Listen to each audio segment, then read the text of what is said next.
কাশ্মীরের নিরাপত্তা নিয়ে উচ্চ পর্যায়ের বৈঠকে অমিত শাহ, বৈঠকে সেনা প্রধান জেনারেল মনোজ পান্ডে, বৈঠকে জাতীয় নিরাপত্তা উপদেষ্টা অজিত দোভাল, বৈঠকে জম্মু কাশ্মীরের লেফটেন্যান্ট গভর্নর। সম্প্রতি তিনবার ভূস্বর্গে জঙ্গি হামলার ঘটনা ঘটে। বৈঠকে অমরনাথ যাত্রার প্রস্তুতি নিয়েও আলোচনা। যে ছবি আপনারা দেখতে পাচ্ছেন, অমিত শাহের নেতৃত্বে এই উচ্চ পর্যায়ের বৈঠক, যে বৈঠকে রয়েছেন জাতীয় নিরাপত্তা উপদেষ্টা অজিত দোভাল, রয়েছেন জম্মু কাশ্মীরের লেফটেন্যান্ট গভর্নর, এছাড়াও সেনাপ্রধান জেনারেল মনোজ পান্ডে, তিনিও রয়েছেন এই বৈঠকে। সম্প্রতি কাশ্মীরে 3 দিনে 3বার ভূস্বর্গে জঙ্গি হামলার ঘটনা ঘটে, আর তা নিয়েই কিন্তু এই বৈঠকে আলোচনা হচ্ছে যে নিরাপত্তার ফাঁকফোকর কোথা থেকে রয়ে যাচ্ছে এখনও।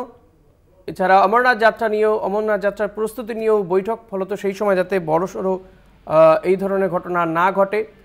এই মুহূর্তে আমাদের সঙ্গে টেলিফোনে রয়েছেন অ্যাসাইনমেন্ট হেড দিব্যেন্দু ঘোষ। দিব্যেন্দু, কোন কোন বিষয়গুলোর দিকে জোর দেওয়া হচ্ছে আজকের এই বৈঠকে? কারণ আমরা দেখলাম মাত্র কিছুদিন আগেই 3 দিনে 3বার ভূস্বর্গে জঙ্গি হামলার মতন ঘটনা ঘটেছে, ফলত নিরাপত্তার ফাঁকফোকর থেকে যাচ্ছে, সেটা পরিষ্কার।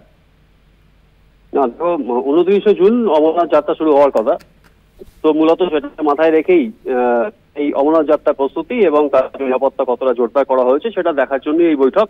এবং সব থেকে গুরুত্বপূর্ণ বিষয় 370 হ্রদের পর, যেটা বারবার করে নরেন্দ্র মোদী সরকার এবং নরেন্দ্র মোদী, অমিত শাহ থেকে শুরু করে একাধিক মন্ত্রী, তারা কিন্তু যেটা দাবি করেছেন যে ভূস্বর্গে এই 370 হ্রদের পর জঙ্গি কার্যকলাপ বা সন্ত্রাসবাদ কার্যকলাপ, সন্ত্রাসী কার্যকলাপ সেটা অনেক কমে যাবে এবং তার ফলে অনেকটা ব্যবস্থা নেওয়া সহজ হবে।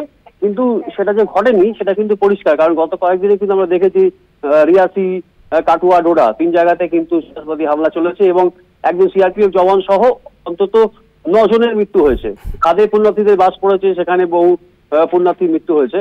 সুতরাং এই জায়গায় দাঁড়িয়ে উপত্যকা যে এখনো শান্ত হয়নি এবং উপত্যকার যে পরিস্থিতি মোটেই ঠিক নয়, এবং যে বারবার করে ভারতের যে অভিযোগ, যেটা পাকিস্তানের মদতপুষ্ট জঙ্গিরা বারবার করে হামলা চালায়, সেই হামলা কিন্তু চলছে, কোথাও ফাঁকফোকর আছে।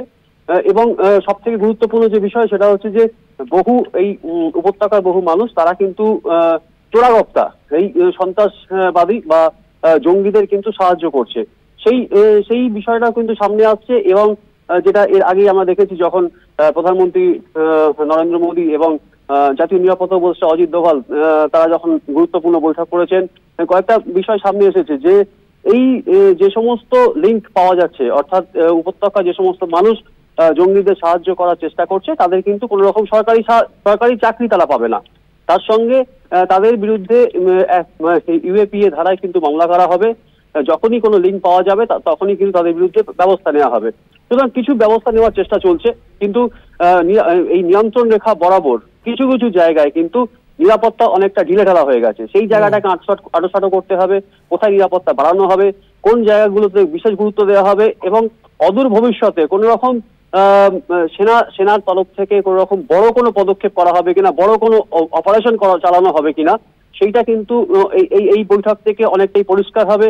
অজিত দোভাল ছাড়াও এই বৈঠকে স্বরাষ্ট্র সচিব অজয় ভাল্লা রয়েছেন, জম্মু কাশ্মীরের যে লেফটেন্যান্ট গভর্নর মনোজ সিনহা, এর সঙ্গে সেনা জেনারেল মনোজ পান্ডে সহ একেবারে তারা প্রত্যেকেই রয়েছেন। দেখা যাক এই বৈঠক থেকে ঠিক কি বেরিয়ে আসে, কোন পদক্ষেপ করা হয়। অনেক ধন্যবাদ দিব্যেন্দু। কথা বলছিলাম অ্যাসাইনমেন্ট হেড দিব্যেন্দু ঘোষের সঙ্গে।